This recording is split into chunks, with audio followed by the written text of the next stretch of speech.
پیش خدمت تھے حالات حاضرہ کا پروگرام جہانما۔ آج جہانما میں شامل موضوعات اس طرح ہیں: کورونا وائرس کے تعلق سے امریکہ اور چین کی ایک دوسرے پر الزام تراشی، کورونا وائرس کی روک تھام کے لیے امریکہ کی طبی آزمائش شروع، کورونا کے سبب ملک میں تیسری موت، وزارت صحت کی HIV ادویات کے استعمال کو منظوری، وزارت عظمیٰ کے لیے حزب اختلاف کے امیدوار کا انتخاب، بنجامن نیتن یاہو کے لیے زبردست سیاسی دھچکا، امریکہ کی زیر قیادت اتحادی فوج کی عراقی فوجی ٹھکانوں سے روانگی، جموں کشمیر میں ہمہ جہت ترقی کے لیے حکومت ہند کے متعدد اقدامات، مشترکہ اعلامی میں جموں کشمیر کے تذکرے پر حکومت ہند کی چین سے اظہار ناراضگی، وزیر اعظم نے کی بنگلہ دیش کی پالیسیوں کی ستائش، اور عدنان ظرفی عراق کے نئے وزیر اعظم نامزد۔ دنیا میں تیزی کے ساتھ پھیلنے والے موذی کورونا وائرس کے معاملے میں امریکہ اور چین کے درمیان جاری لفظی جنگ میں تیزی آتی جا رہی ہے اور دونوں ہی ممالک نے اس وائرس کے لیے ایک دوسرے پر الزام تراشی کی ہے۔ اسی سے متعلق روزنامہ انڈین ایکسپریس کی ایک رپورٹ کے مطابق امریکہ اور چین دونوں ملکوں نے کورونا وائرس کے تعلق سے ایک دوسرے پر ساکھ کو نقصان پہنچانے کا الزام عائد کیا ہے۔ چین نے امریکہ کے صدر ڈونلڈ ٹرمپ کے ایک حالیہ بیان میں کورونا وائرس کو چینی وائرس کہنے پر شدید رد عمل کا اظہار کیا ہے، جبکہ صدر امریکہ نے اپنے بیان میں کورونا کو چینی وائرس کہنے کا دفاع کرتے ہوئے کہا ہے کہ چونکہ یہ وائرس چین سے شروع ہوا ہے اس لیے اسے چینی وائرس کہنے میں کوئی برائی نہیں ہے۔ رپورٹ میں مزید کہا گیا ہے کہ اس سے قبل چین نے اپنے ملک میں کورونا وائرس پھیلنے اور اس کے سبب ہونے والے جانی و مالی نقصان کے لیے امریکی فوج پر سازش کا الزام عائد کیا تھا، جس کی امریکہ نے تردید کی تھی۔ کورونا وائرس کی روک تھام کے لیے عالمی پیمانے پر کوششیں جاری ہیں۔ اسی کے تحت امریکہ نے اس موذی وائرس کی روک تھام اور خاتمے کے لیے طبی آزمائش شروع کر دی ہے۔ اسی سے متعلق روزنامہ ٹریبون کی ایک رپورٹ کے مطابق امریکہ نے ہندوستان اور ناروے کی زیر قیادت ایک عالمی اتحاد کی مدد سے کورونا وائرس سے بچانے والے ٹیکے کی طبی آزمائش شروع کر دی ہے۔ امریکہ کے صدر ڈونلڈ ٹرمپ نے وائٹ ہاؤس میں منعقدہ ایک پریس کانفرنس میں کہا کہ عالمی پیمانے پر 7,000 سے زائد اموات کا سبب بننے والے کورونا وائرس سے بچانے والے ٹیکے کی طبی آزمائش شروع ہو گئی ہے، جبکہ اس موذی وائرس کے علاج اور دیگر طریقہ کار کے لیے کوششیں جاری ہیں۔ ہندوستان میں موذی کورونا وائرس سے ہونے والی تیسری موت کے بعد حکومت ہند نے 60 برس سے زائد عمر کے کورونا وائرس سے متاثر افراد کے علاج میں HIV کی روک تھام والی ادویات کے استعمال کی اجازت دے دی ہے۔ اسی سے متعلق روزنامہ انڈین ایکسپریس کی ایک رپورٹ کے مطابق ممبئی میں دبئی سے آنے والے 63 سالہ شخص کو کورونا وائرس کے سبب موت ہو گئی۔ اس کے ساتھ ہی ہندوستان میں کورونا وائرس کے سبب مرنے والوں کی تعداد 3 ہوئی ہے، جبکہ کورونا وائرس سے متاثر افراد کی تعداد 137 تک پہنچ گئی ہے۔ رپورٹ میں مزید کہا گیا ہے کہ اٹلی کے 2 سیاحوں کا جے پور میں علاج جاری ہے۔ 59 سالہ شخص اور اس کی اہلیہ 70 سالہ کورونا وائرس سے متاثر تھے اور ان کے علاج میں HIV کے علاج میں استعمال ہونے والی ادویات کا سہارا لیا گیا۔ رپورٹ میں دونوں کی حالت میں سدھار بتایا گیا ہے۔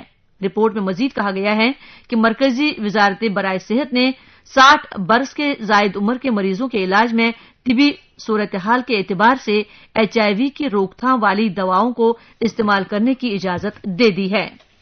اسرائیل میں وزارت عظمیٰ کے تعلق سے سیاسی افراتفری ہے، جہاں متعدد سیاسی تنظیموں نے حزب اختلاف کے رہنما کی حمایت کرنے کا اعلان کیا ہے، جس سے وزیر اعظم بنجامن نیتن یاہو کے سیاسی کیریئر کو خطرہ لاحق ہو گیا ہے۔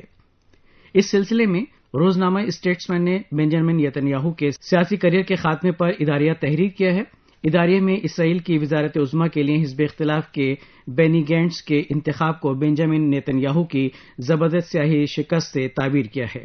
واضح ہے کہ جناب نیتن یاہو کی پارٹی لیکوڈ نے سال 2019 کے تیسرے چناؤ میں کامیابی حاصل کی تھی، لیکن گزشتہ 1 برس سے اسرائیل میں سیاسی صورتحال واضح نہیں تھی۔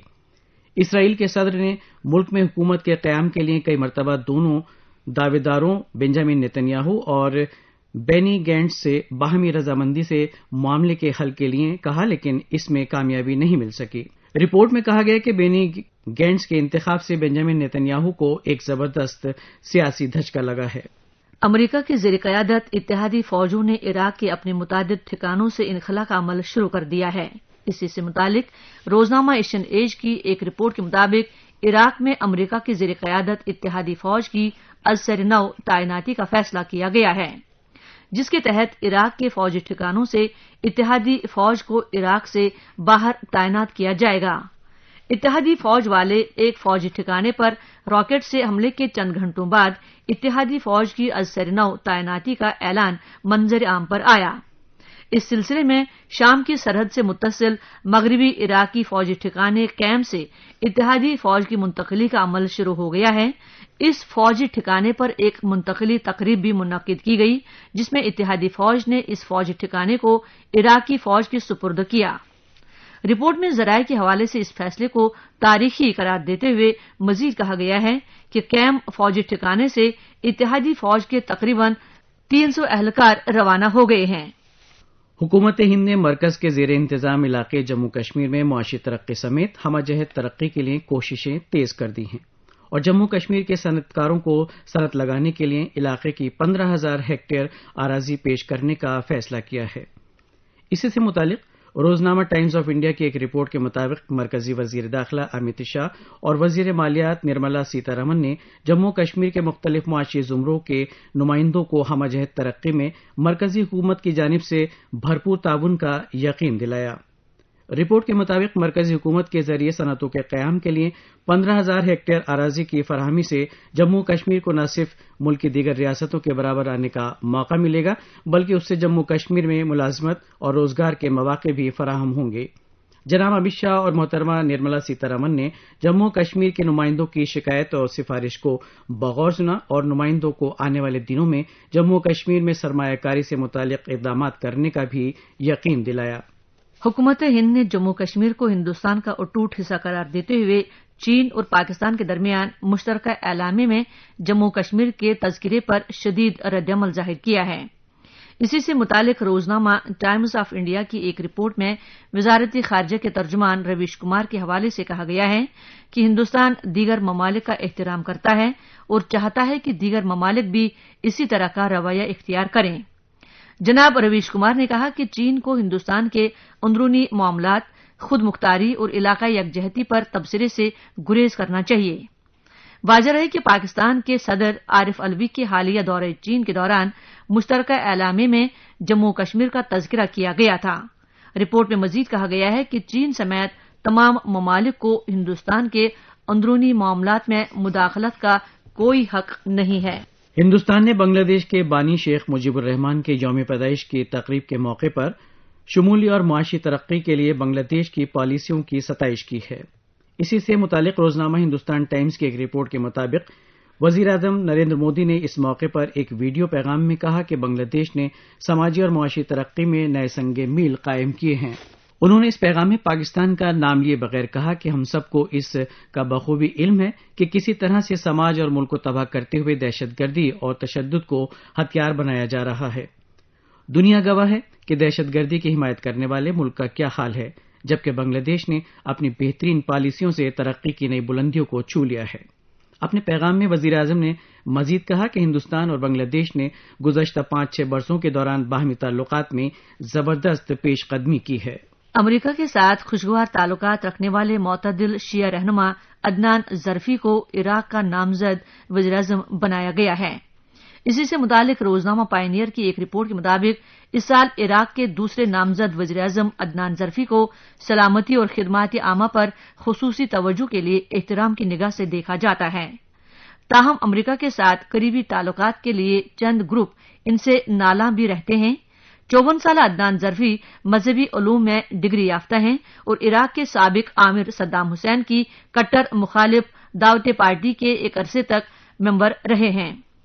وہ شیعہ اکثریتی شہر نجف کے بھی گورنر رہ چکے ہیں۔